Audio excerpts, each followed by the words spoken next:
What turned a successful manager who worked at a prestigious school into a brutal killer? And how did modern genetics help solve a 26-year-old murder case of a young teacher?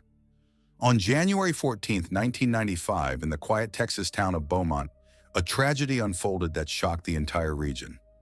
31-year-old Mary Edwards, a beloved teacher and daughter of a respected family, was found dead in her own home under mysterious circumstances.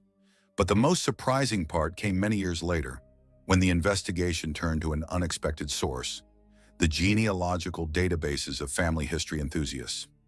It was through DNA analysis of distant relatives that authorities were able to trace a person who had known the victim since school days. How did an ordinary Uber driver become linked to a long, unsolved murder? And why did his ex-wife deny the possibility of such an act from her former husband until the very end? On Saturday, January 14, 1995, a family gathering of the Edwards family was planned. These Saturday dinners were a tradition that was strictly observed. The parents and two daughters usually attended. That's why the absence of one of the twin sisters, Mary, immediately alarmed everyone. The 31-year-old woman did not show up for the meeting and ignored calls when her family tried to reach her by phone from the restaurant. Eventually, the rest of the family drove to Mary's house, which was located in Beaumont, Texas, USA. Upon arrival, the mother became concerned because the door was unlocked. When they entered, they heard water running, but no one responded to their calls. In the bathroom, they found Mary lifeless under tragic circumstances. Mary's sister, Allison, called the police. The young woman reported that she had come to her sister's house and found her body. The sisters were identical twins who were born and spent their entire lives in Texas. They were the only children in the Edwards family, and losing one of them was a tremendous shock. The twins had always been together since childhood, rarely separating. Both were kind-hearted, eager to help others, and loved working with children. After finishing school, both went on to study teaching and eventually worked at the same school. The sisters were so alike that both students and faculty often confused them. At the time of her death, the school teacher was 31 years old and in her prime. Everyone knew Mary as a beautiful and radiant person, so the crime sparked widespread outrage and anger. The students adored her, and many considered her a close friend. Hundreds of children, relatives, and friends came to pay their respects. For many of her students, she had been a source of support in difficult times. Many cried upon hearing the news of her death. Parents of the students approached detectives, demanding justice for the killer. The brutality and circumstances of her death shocked the community. She was found in the bathtub, handcuffed, and it was evident that she had been sexually assaulted. There was a lot of blood in the bathtub, indicating that Mary had fiercely resisted her attacker. Defensive wounds were found on her hands and body. It appeared that the attack began in the bedroom, where signs of sexual assault were also discovered. It is likely that Mary knew her attacker, as there were no signs of forced entry. The townspeople knew Mary well and were eager to cooperate with the detectives to find the perpetrator. Initially, the closest circle of acquaintances was investigated, suspecting a personal motive due to the extreme brutality of the crime and the lack of forced entry. Initially, it was thought that Mary might have been drowned, but the autopsy revealed insufficient liquid in her lungs, suggesting the water entered her body post-mortem. The actual cause of death was strangulation, evidenced by clear marks on her neck and trachea injuries. She had been squeezed with great force and held until she stopped resisting. As investigators reconstructed the crime scene, they meticulously examined her home, focusing primarily on the bathroom and bedroom. Numerous pieces of evidence were collected. One of the most alarming findings was the Smith & Wesson handcuffs used on the victim. They resembled standard police equipment, leading authorities to suspect the perpetrator might be someone from law enforcement or security services. It was even possible that they personally knew this individual. This added an emotional dimension to the case for everyone involved. In the weeks following the crime, detectives focused on tracing the serial number of the handcuffs, but without success. At this point, David Perry, Mary's ex-boyfriend, became the primary suspect. Despite her beauty and friendly nature, Mary had a limited social circle, including few past partners. She was entirely focused on her work and students, leaving little time for personal relationships. It turned out that David Perry was the only person who could have had keys to her home, and it was speculated that they had a problematic breakup. He may have stalked her, shown up uninvited, sought revenge, or acted out of jealousy. None of these assumptions were confirmed. DNA traces were found at the crime scene. The suspect agreed to provide all necessary materials for analysis. While awaiting results, detectives spoke with mutual acquaintances who all described David as harmless and incapable of aggression or violence. Moreover, David Perry provided an irrefutable alibi. He wasn't even in town on the night of the murder, confirmed by multiple witnesses. He cooperated fully with the investigation, voluntarily providing DNA samples, and didn't fit the profile of a true criminal. He had no criminal record, history of violence, or sexual offenses.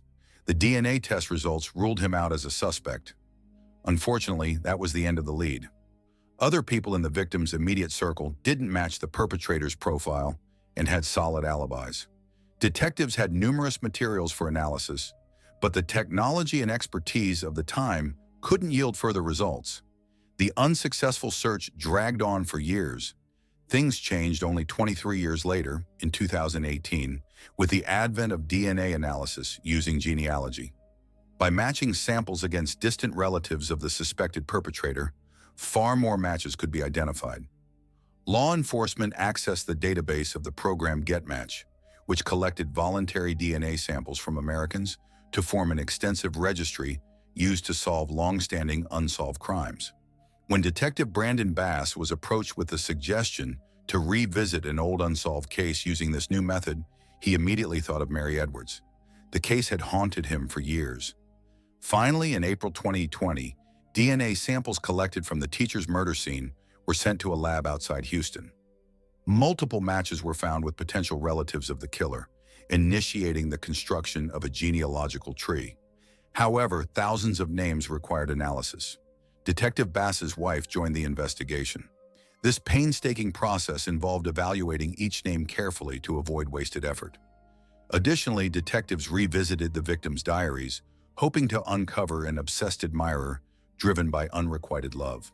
The entries had been thoroughly reviewed after the crime, but yielded no valuable leads. Now the names mentioned in the diary were cross-referenced with those appearing in the genealogical tree. The surname LaPointe started to emerge repeatedly. The first identified relative was Shara LaPointe, a renowned professional in genealogy and genetics.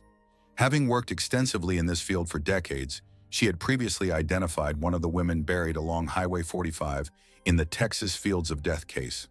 With her expertise, Shara was ready to assist in solving other cold cases, including Mary Edwards. Despite the challenge of potentially implicating her own relatives, she committed to the task. Checking around 7,500 names took several hours per individual, requiring detailed research into each person and their relatives before inclusion in the tree or dismissal. After 3 months of relentless work, a significant match was found. A couple living in Beaumont matched key parameters of the killer's family. Their 2 sons attended Forest Park Middle School, the same school Mary had attended as a teenager. This led authorities to 2 main suspects, Michael and Clayton Foreman. Michael was too young at the time of the crime and lacked any criminal record or history of aggressive behavior, quickly ruling him out. Conversely, Clayton had a rape conviction. In 1981, a 19-year-old woman reported that Clayton Foreman had bound her hands and raped her. The circumstances mirrored the attack on Mary, except the first victim survived. She also attended Forest Park Middle School, where Clayton was the football team manager. This incident was hushed up, resulting in only probation and a fine for Clayton. Without a DNA database at the time, he avoided leaving samples during the initial investigation into Mary's murder. Clayton dated Diane Coe for 3 years before the attack, planning to marry her. Diane described him as pleasant, but admitted to not knowing him well enough. Upon learning about his past, she wanted to call off the engagement. However, Clayton manipulated her into believing it was a misunderstanding. Despite warnings from her family, the couple married. Their marriage lasted slightly over 11 years, producing 1 son. Diane revealed that Clayton frequently lied about financial issues and exhibited an unhealthy fascination with police restraints, keeping them on his car's rearview mirror. By the time of Mary's murder, Diane had divorced Clayton, but recalled calling him tearfully after hearing about the murder. His cold reaction, simply continuing the conversation and then hanging up, now seemed suspicious. Clayton, now 60, lived in Reynoldsburg, Ohio, a city with a population of 40,000. Authorities tracked him down, working as an Uber driver. Obtaining his DNA required stealth. Local police retrieved his trash, containing a beer bottle that provided a DNA sample. Comparison with materials from Mary's body showed nearly 100% compatibility, confirming the investigation's accuracy. Confronting the suspect required strategy. Detectives flew to Ohio, fabricating a story to lure the suspect to the station under the pretense of retrieving a lost item left in his taxi. On April 29, 2021, Clayton voluntarily arrived to discuss a lost wallet. After 26 years, the probable perpetrator sat in the interrogation room, where detectives revealed they were investigating Mary Edwards' murder from 1995. Shocked, Clayton initially denied knowing her. Presenting a wedding photo showing Diane with Mary and her twin sister as bridesmaids refreshed his memory. Clayton admitted Mary attended his wedding in 1982 at Diane's invitation, growing increasingly nervous. Detectives pressed him with questions, identifying contradictions. Despite evidence of his DNA on Mary's underwear in bed, Clayton denied any sexual contact, contradicting forensic evidence. Cornered, Clayton requested a lawyer and refused further questioning. He was arrested for Mary Edwards' murder, symbolically handcuffed with the same restraints found on Mary in 1995. By March 12, 2024, marking 29 years since the murder, the case seemed conclusive due to near-perfect DNA matches, leaving little room for defense arguments.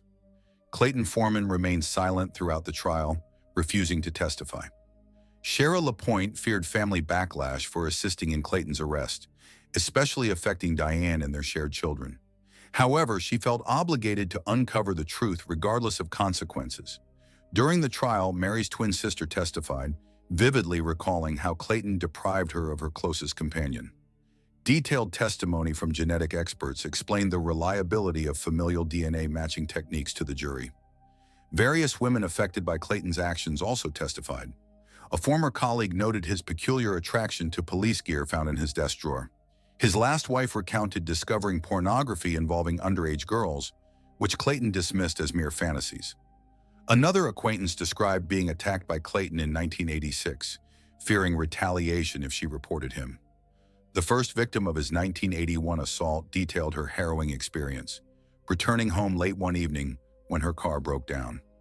A man claiming to be a police officer offered assistance, attacking her once she exited her vehicle. Threatening her with a knife, he bound her hands and raped her before inexplicably softening and apologizing, even driving her home afterward. She initially hesitated to report the crime, accepting the light sentence due to perceived remorse.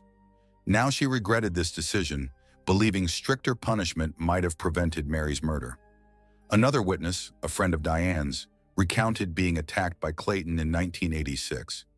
Trusting him based on Diane's friendship, she opened her door to hear his complaints about financial troubles and marital difficulties. Once inside, he attacked her, threatening her with a gun and raping her while using handcuffs. Afterward, he apologized and asked her not to report the incident, which she didn't. The prosecution presented its case over 7 days, with no defense witnesses. The defense argued that while Clayton may be a rapist, there was insufficient evidence proving him a murderer. The prosecutor's compelling presentation convinced the jury within an hour. Clayton Foreman was convicted of Mary Edwards' murder and sentenced to life imprisonment with parole eligibility after 30 years. Experts' explanations regarding modern forensic techniques swayed the jury decisively. Despite his silence, authorities hope Clayton will eventually reveal more details about his crimes. Suspicions remain that he may be linked to other unsolved violent crimes. Currently incarcerated, he retains the possibility of parole in 2061, should he live to age 101. He continues to deny involvement in the murder and refuses to disclose specifics of the crime. If you enjoyed this work, please subscribe to the channel, like the video, and let's discuss this story in the comments. Thank you all, and goodbye.